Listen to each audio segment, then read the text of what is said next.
Rupert Jones is a retired British Army Major General. Welcome to our program, General Jones. Thank you very much. Nice to be with you. Ukrainian army has landed Russia's strategic bomber Tu-22 with a Ukrainian drone. According to the Commander-in-Chief of the Ukrainian Army, General Syrsky, how can you assess this result of the strike and other strikes deep inside Russia? Well, I suppose there's two elements to it. There is the physical act of a destruction of a Russian bomber, which is important because the Russians don't have that many Tu-22s.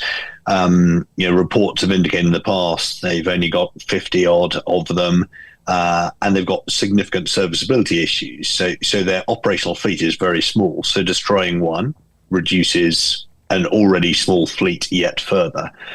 But I guess more important is the psychological impact. Ukraine's ability to strike deep into Russia, to tell the Russians, the Russian military, Russian pilots that there is no hiding place. My understanding is the aircraft was struck as it landed, so it feels it's safe, it's back in its home airfield, and then it's struck. So I think the psychological impact for both negative for the Russians, positive for the Ukrainians, is almost more important than the physical act of destroying an aircraft. Also, Ukraine this month has successfully destroyed 96 Russia's cruise missiles as a result of a long-range strike on Russia's strategic aviation airfield Angles 2. This strike seems to be the most largest and the most successful strike of Ukraine this year. How can you also assess this strike and Russia struggles to protect its own airfields against Ukrainian drones? Yes, I mean, again, I think it's sort of it compromises President Putin. It compromises his almost sense of invincibility that he likes to portray. But again, in terms of a battlefield effect, quite clearly, it's much more efficient. It's much more effective to destroy these missiles before they're ever launched. That's why the Ukrainian military have gone to such great lengths over time to strike Russian logistic depots, be that artillery, munitions, wider supplies, or in this case, missiles. It is a very efficient way of hitting the Russians. So this appears to be a very successful strike that the Ukrainians should be very proud of. Let's also cover the situation on the ground in Ukraine and strategic state of affairs of this war. Where are we in this war right now, from your perspective? Well, again, I guess there's two elements to that, isn't there? There's what's physically happening on the ground, where the long grinding battle on the front line continues to play out, where the Kursk salient has been largely pushed back, and the Russians now putting pressure in depth of that around Sumy. And in a way, no big moves happening, but as you know far better than I, and your viewers know far better than I, the human suffering for the Ukrainian people continues unabated, not least with the despicable attack into Sumy over the weekend. The grinding pain of the war continues. I suppose of linked interest is the kind of strategic picture. And I think, ultimately that's the important conversation at the moment, because without some kind of strategic progress, that suffering just continues. So as you know, the conversations are really around ceasefire conversations, peace conversations, the intervention of President Trump, which I can only describe as ill-conceived. He doesn't understand, President Trump doesn't understand his adversary. He has no understanding of history. He certainly doesn't understand the Russian mindset. He doesn't understand the origins or who the aggressor was at the start of the war. And so I have almost no faith that the peace process, if I can call it that the Americans have sought to initiate with the Russians has any credibility or any realistic chance of leading anywhere. Also, it seems like Vladimir Putin is continuing to play his games with Trump by giving him just enough to declare any kind of partial victory, but not enough to actually end the war. Do you see these tactics as a strategy to buy more time for his army to capture more Ukrainian land while pretending to demonstrate serious willingness to have a ceasefire? Yes, completely. So if you look at the peace negotiations, you've got Trump, who is doing it, frankly, for pure vanity, with a total lack of understanding about the strategic geopolitical picture, or indeed how the Russian way of war operates. And meanwhile, President Putin, who is no great strategist, but he's a very fine opportunist, is seemingly laughing because Trump's initiative is playing very nicely into Putin's hands. And as you say, when the music stops, when the fighting stops, events on the ground will dictate what happens. And that has always been why it's so important for Ukraine to get in the very strongest position possible, such that when the war comes to a conclusion, President Zelensky has a very, very strongest position. President Putin clearly wishes to do the reverse. And it's quite clear that is why he pushed in recent weeks very hard to retake the Kursk salient, because he knows that little bite into Russian land gave President Zelensky a very, very potent bargaining chip. For me, it was always a very clever strategic play by President Zelensky, by the Ukrainians, to take that piece of Russian territory.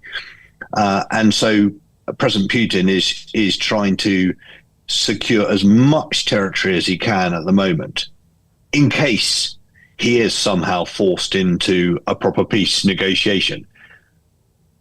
But I don't see what the Americans think they've got at their disposal to bring about that negotiation, which is why it feels like a fool's errand. And sadly, the position of the United States, who are so much better as a nation than they're currently behaving. We shouldn't lose faith in the United States of America.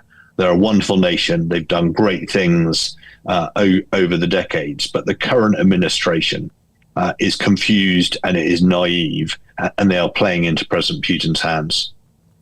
And can you imagine a scenario in which Donald Trump will start to understand the nature of this war and Vladimir Putin's real aims and real intentions in this war? Is there a chance for a big confrontation between Trump and Putin, and Trump putting pressure on Vladimir Putin? Well, who knows? I mean, I think that if we've all learned anything about President Trump in his last term and this term, it's his total unpredictability. There's no great strategic thought. He acts on a whim. I think President Zelensky's appeal to President Trump in recent days, that President Trump should come to Ukraine and see for himself the impact of the war, seems to me a very smart play, because it sort of appeals to President Trump's ego. And Trump is dominated, is dictated, his thinking is all about himself. It is about his ego, and it's about how he's going to be perceived. So I think that's a smart play, and that could unlock things. But the reality is that President Trump only acts in his own self-interest. And so what might unlock it, what might change President Trump's approach and sophistication in his approach to the peace process, if you can call it such a thing, would be Trump feeling humiliated by the dialogue with President Putin. And at the moment, he is being humiliated, but he's not publicly recognizing that yet. But at some point, will that trigger President Trump into some kind of alternative approach that is more favorable to Ukraine and indeed more favorable to the international rules-based system? Time will tell. Also, Commander-in-Chief of the Ukrainian Army, General Syrsky, says that Russia has already begun its offensive in the Sumy and Kharkiv regions of Ukraine. Do you feel that this is also another humiliation for Donald Trump, and could this change the balance of power at the negotiating table? How could this influence this negotiations process? Yeah, I mean, so the degree to which President Trump, frankly, is conversant with the detail about what's going on the ground, I think is an entirely moot point. I don't have any great confidence that he is tracking the fine detail of what is happening. But if President Trump concludes that President Putin is acting in bad faith and is somehow laughing at him, and I think President Putin is doing that, but if President Trump begins to believe that he is losing face over the entire process, not least because of the Russians' acts on the ground and this what appears to be the early stages of an offensive, then that may trigger President Trump taking a different approach, but only time will tell. And also, let's cover Russia's strike on the city of Sumy. It's a deadly strike of the Russian Federation this year, killing more than 35 people and more than 100 people were wounded. Also, it's interesting moment that these strikes happened after Steve Witkoff meeting with Russian dictator Vladimir Putin. What is your reaction to this, and do you see any kind of link between these meetings between Witkoff, Putin, and Russia's strikes on civilian population?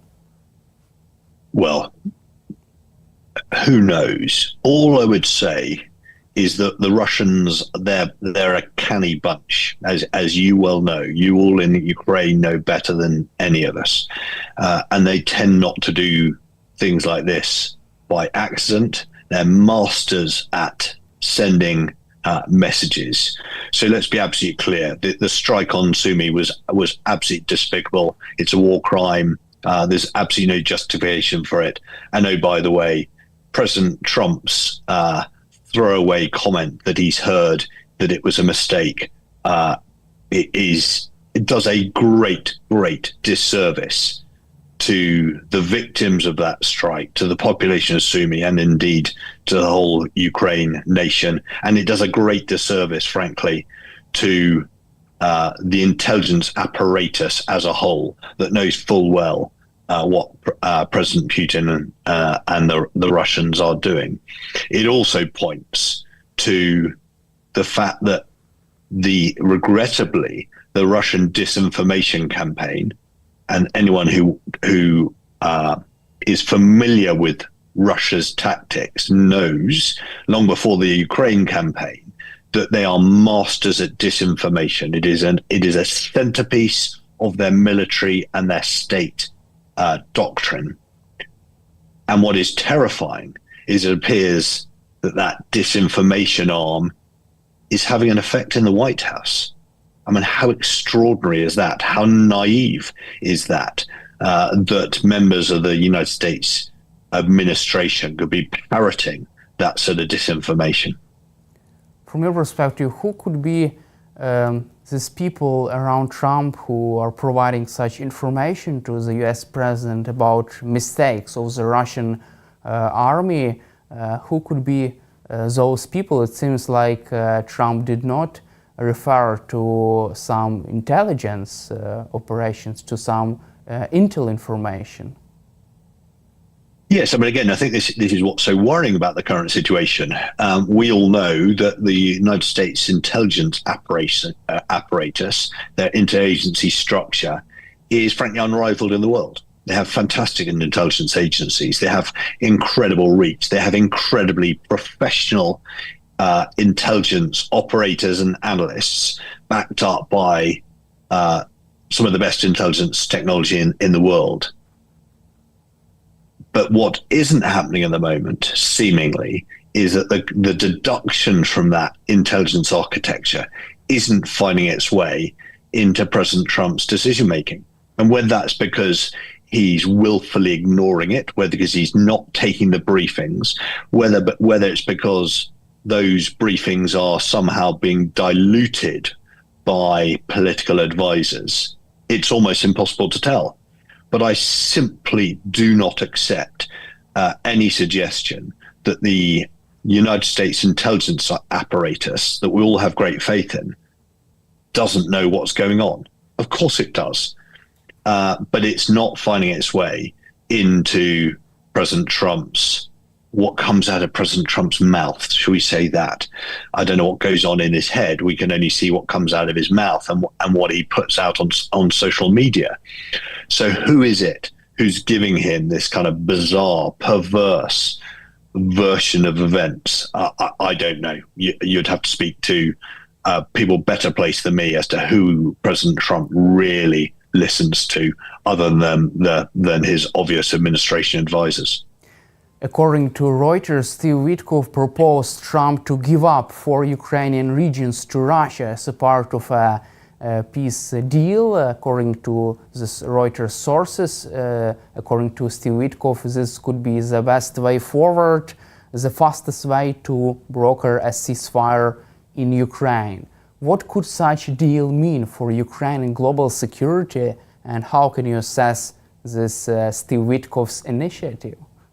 Yeah, and if you look at that with General Kellogg's comments, which I thought were again very naive and disrespectful to Ukraine, this idea that somehow you could carve up Ukraine in the image of Berlin after the Second World War, where, as your viewers will know, Berlin was split into international zones between the Soviet Union, the United States, Great Britain, and France, and that somehow that sort of model could be used in Ukraine. It is playing so strongly into President Putin's hands. You know, the whole point about a negotiation when it comes is you've got to have cards to play. And if you cede everything with that sort of proposal, then you go into the peace process with no cards to play. But more importantly, what does that then say about the rules-based international system that we all rely on? The sovereignty of Ukraine, that regions of Ukraine would be given up in that manner, I think is very damaging. And so I would have every sympathy with President Zelensky not entertaining such an approach. Let's also cover UK and France-led coalition of the willing. British Prime Minister Keir Starmer and French President Emmanuel Macron are organizing this big coalition of the willing, troops to be deployed to Ukraine after full ceasefire deal. What is your assessment of this plan? Well, look, I have to say, I think it was smart of Prime Minister Starmer and President Macron to come up with something, a coalition of the willing, because in the absence of the United States, somebody has got to do something. You know, if there were to be a peace deal, then you've got to back it up with some kind of monitoring force. So politically, it seems to me that was a smart move by France. It was a smart move by the United Kingdom to do that, not least to say to the United States, we're listening. We're listening when you say that Europe needs to do more. So politically, I get it. Do I get it strategically and operationally? Not so much. So what do I mean by that? So firstly, it is entirely unclear to me, based on anything that has been publicized by the United Kingdom or anybody else, what the big idea of this force would be. Is it a peacekeeping force? There's some random phrases being banded around about what the force's mission might be, without total clarity on the purpose, on the mission. Then you're in danger of running into a real disaster. And I have seen nothing to suggest if the true objective, if the true mission is understood, it certainly has been communicated very effectively. So I've seen nothing that I, as a military commander, would recognize to be a credible basis for a mission. It feels muddled at this stage. So that's the first thing. The second thing is, even once you have decided on what the mission is, and let's hope it is credible, pulling together a coalition of a willing into a credible military force is exceptionally difficult in the absence of, firstly, the United States, who have typically led coalitions of the willing. I think back to the counter-ISIS campaign as for instance, a US-led coalition. If it's going to be led by other nations, in this case, potentially the United Kingdom and France, where's the command and control going to come from? Because the big headquarters that could do it are NATO headquarters. And the idea that President Putin is going to permit a NATO-assigned headquarters to deploy into Ukraine, again, feels like a total fool's errand. And then come down a level, ensuring that force has the necessary credibility to do its job, I think there's a very, very long way to go. And so ministers will be saying, and they have been saying, that the planning is well advanced. Well, I hope so. But it's not what I am sensing. I'm sensing this feels like more of a political process than a true operational process. And I think it'd be very, very dangerous for Britain, for France, for these other nations involved in the coalition of the willing, to deploy a force unless the mission is very, very clear.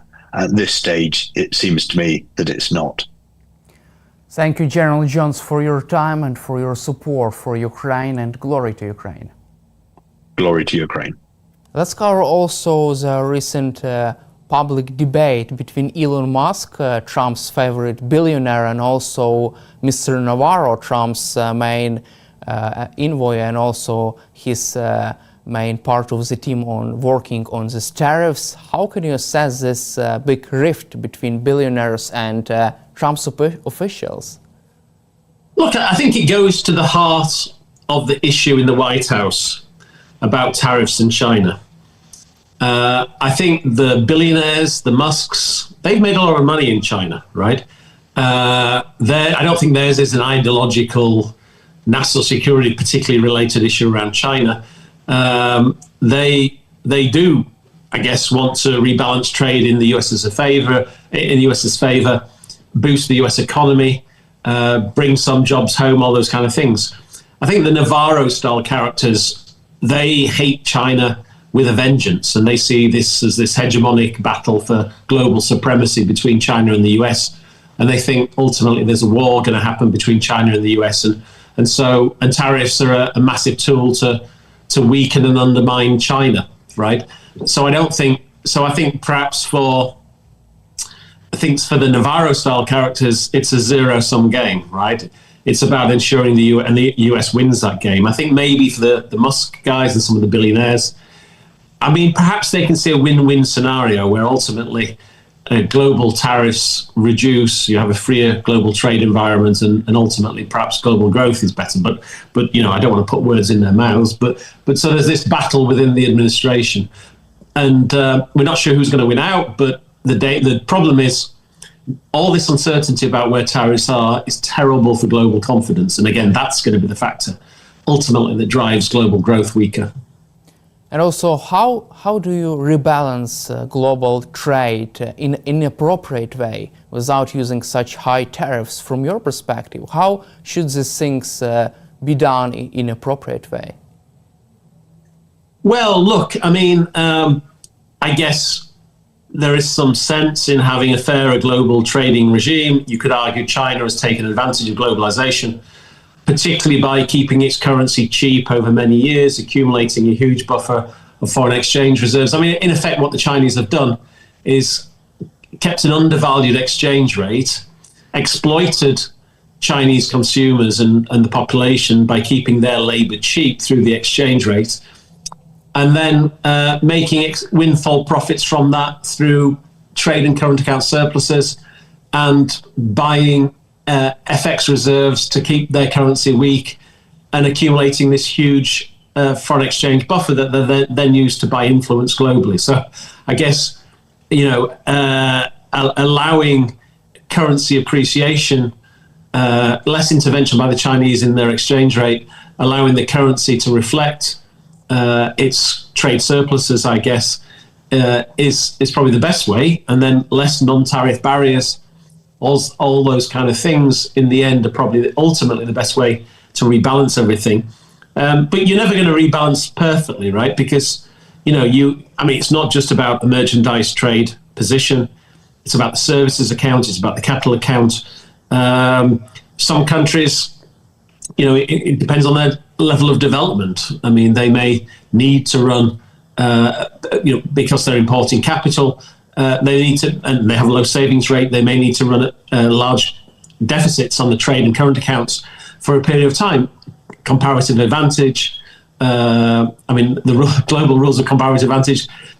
Some countries probably it's logical for to run merchandise trade surpluses, perhaps again counterbalanced by perhaps current less positive services and capital account positions.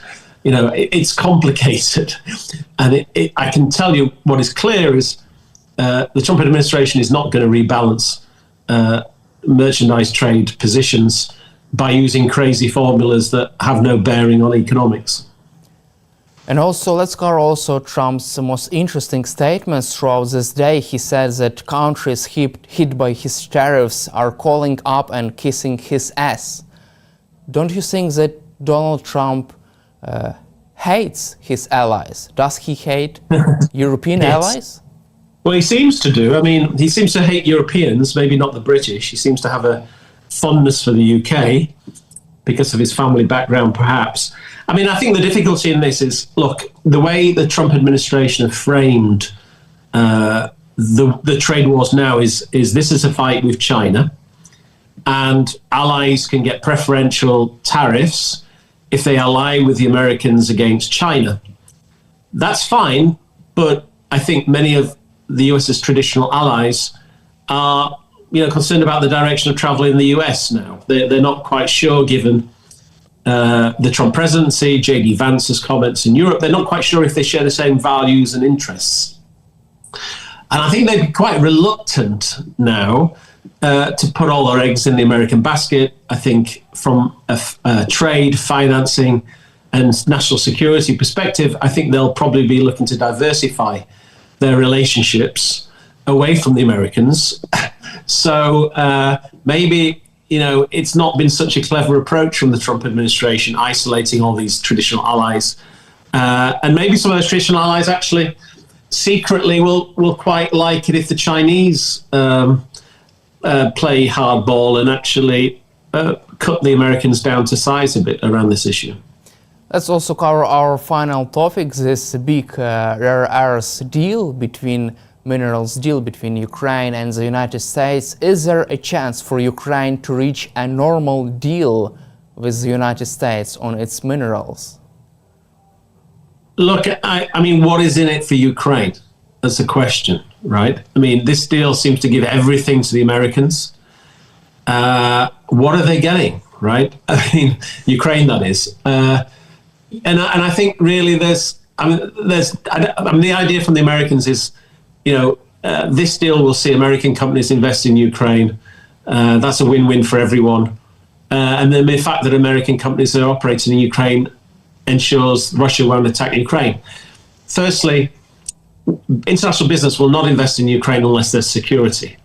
It will not accept vague promises from the Trump administration, or really no promises, actually, but this general kind of assumption that merely having American companies on the ground will mean that Russia won't attack. Russia has attacked before Ukraine invaded, when there were plenty of American companies on the ground. So it didn't seem to make a difference in the past. So I think this minerals deal is not worth the paper it's written on, unless there are specific security guarantees from the Americans.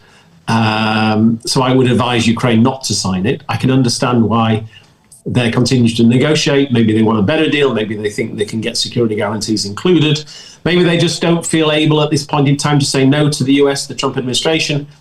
There's still quite a big package of financial or military support in warehouses that the Ukrainians probably want to get access to from the Americans before there's a break in the US-Ukraine relationship, which there may be if Ukraine ultimately decides to walk away from peace talks. So I think the Ukrainians are kind of stringing the Americans on a little bit, as long as they can, because ultimately they know this deal doesn't do anything for Ukraine. And is this break between US and Ukraine, in US-Ukraine relations, is this break inevitable from your perspective? Well, it depends on the course of Russia-US relations. There are obviously in the US there's plenty of supporters of Ukraine, particularly in the Republican Party. So it depends how Putin plays things also. I mean, if Putin just continues to stall on peace talks, it could well be quite difficult for Trump to continue with that trend in terms of the relationship with Russia. So I think actually both sides, both Ukraine and Russia, are playing Trump, pretending to go along with negotiations when both of them really are not comfortable with where negotiations are going. So yes, it's possible that Ukraine could win this kind of this battle over negotiations or battle for the heart and mind of the Trump administration. It's quite possible because of an error by the Putin administration, I guess. Thank you, Mr. Ash, for your time and for your support for Ukraine, and glory to Ukraine. Slava Ukraine, yeah? Героям слава. Thank you very much.